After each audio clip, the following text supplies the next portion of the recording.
I just got back from the Playa Desert in Burning Man, and that dust and sand out there is almost like volcanic ash. It just coated everything inside and out. I just got the Geo Pro cleaned up really nice. Took me 25 minutes at a truck wash to get the outside done, and then another 3 hours to wash everything inside.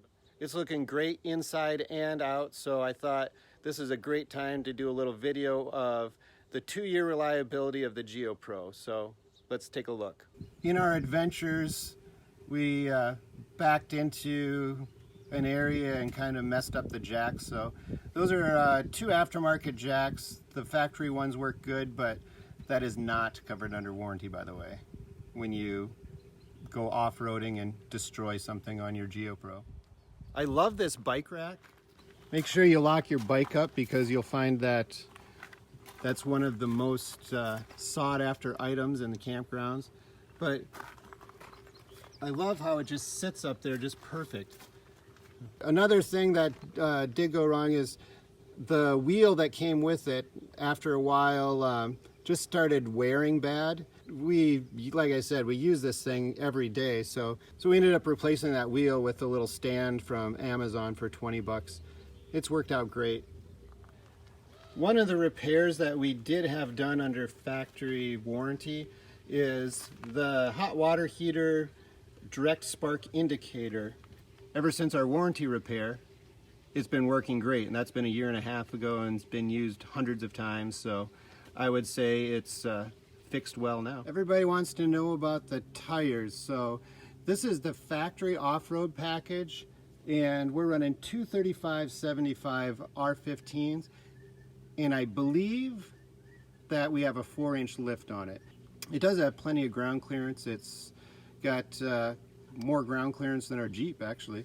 I probably need a new strap here. This little strap, it's like a metal strap, just broke this weekend. Yeah, I just put a bungee there to kind of support it until I get that repaired, but it's just like a metal strap. I'm out here in the desert. It's pretty harsh out here, so everything in the black and gray water system works great. I keep it really clean, so don't have any issues there. Right now I'm at home, and I did plug in external power just to get everything clean, run the AC a little bit, make sure everything's going great. Slide out is working good. You can see even after a week in the Playa Desert that the tracks are clean. That slide out is holding up really well. Got some new stickers. Yosemite, Tahoe, Black Rock City, and California 395. All right, let's take a look inside. These heavy-duty stairs have held together great.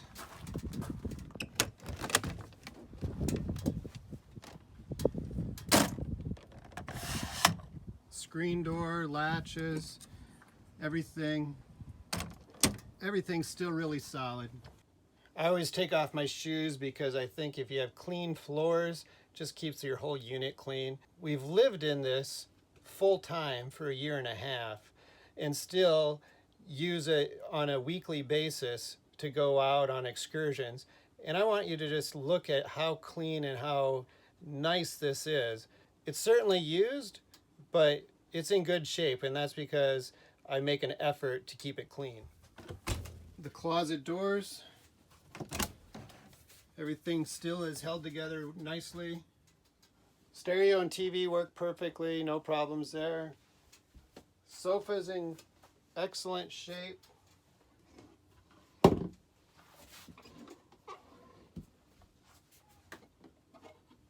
All the cupboards are still working great. One of the mods I did, I put some reinforced magnetic clips here. I don't know if the new ones have that, but when you go off-roading as often as I do, it tends to keep things in place a little better. Solar, battery power is still out. It's already pegged out at 90 degrees, so I'm not even gonna bother trying to run the heater, but let's go take a look at the AC unit. Now right now I'm plugged into external power, so we do have AC. Low fan, high fan, low cool, you can hear that kick in. high cool.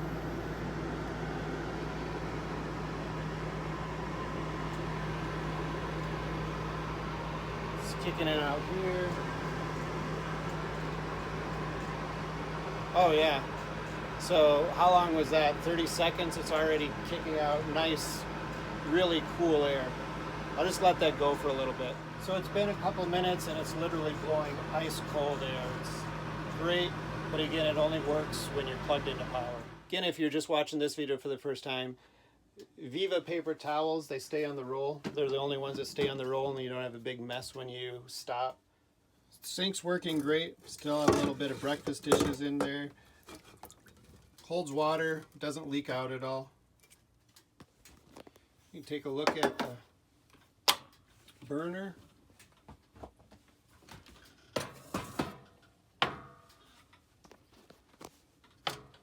It is annoying that these sometimes come loose, so I'm going to put a little Loctite on those so they don't come loose anymore. So the burners are still working well with the self-igniter. You don't have to use the little trigger lighters at all yet, so that's nice to know. I don't use the oven very often. The oven is really nice to have because when you're off grid, the microwave isn't going to work. So it's nice to be able to cook some dishes. I've done pizzas, a lot of brownies and stuff like that. It's pretty fun. All right, so fit and finish. A disclaimer, I screwed up these drawers right at the very beginning. I loaded these drawers up like you would drawers in your house and then drove down mountain roads and stuff like that, and they bounced around and it literally just tore apart the inside where they mount. So they've been fixed and they work fine. So I just keep everything lightweight inside the drawers now because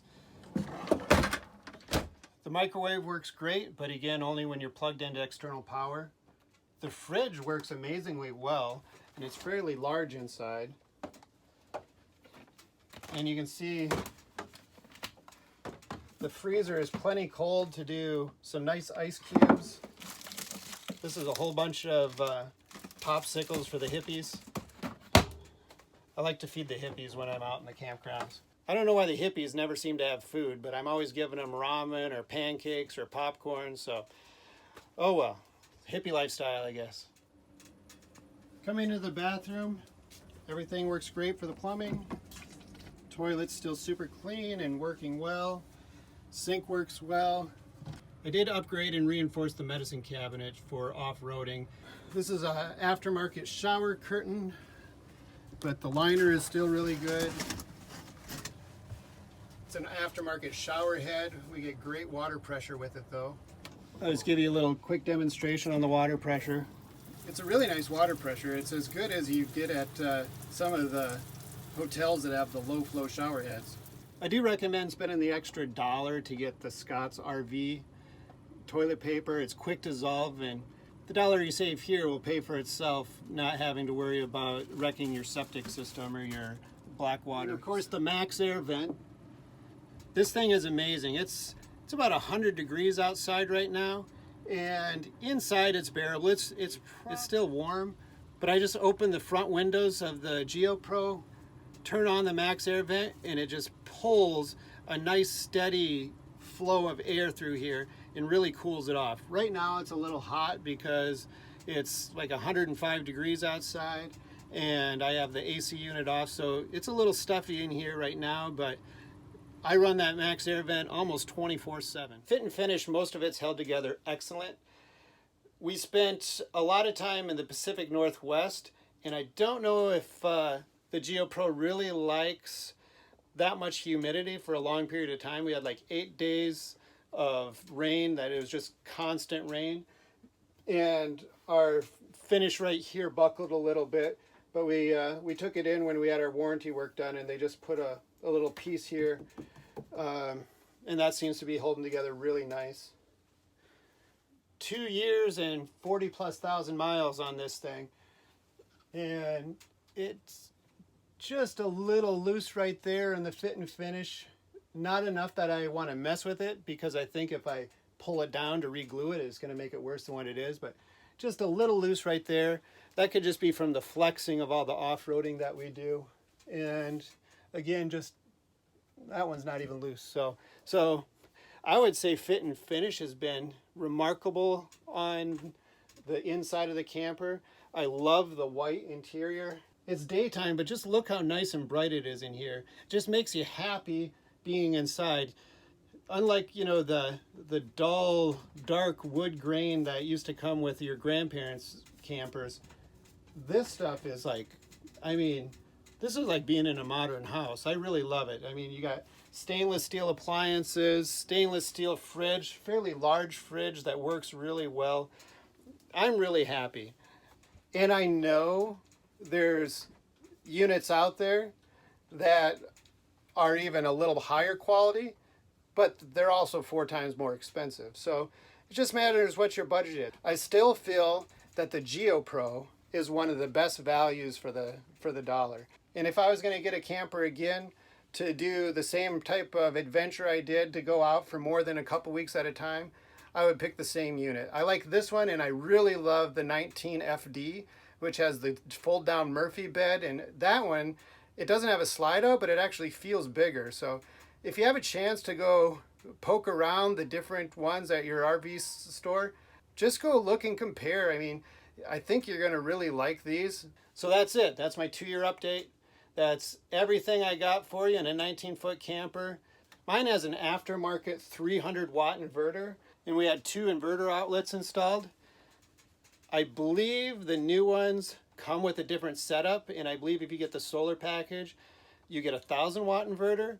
Don't quote me on that, but if I was going to have my dream setup, it would be a 1,000 to 1,200-watt inverter, and maybe even an extra solar panel, because going off grid and spending time off grid is amazing, and it gives you so much flexibility. I just am so grateful for this adventure I've been on. I'm Jason from Geo Pro Adventures. Thanks for joining me today. If you haven't already subscribed, please subscribe, because we have some amazing content coming out. Also, check out the link to the masterclass if you're not signed up for the free masterclass. We have a lot of good details, and all of this is interactive. So leave comments in the section below. We'll either produce a video or we'll answer your questions the best you can. If there's something that I don't know, I will try and get you the answer for you within the week.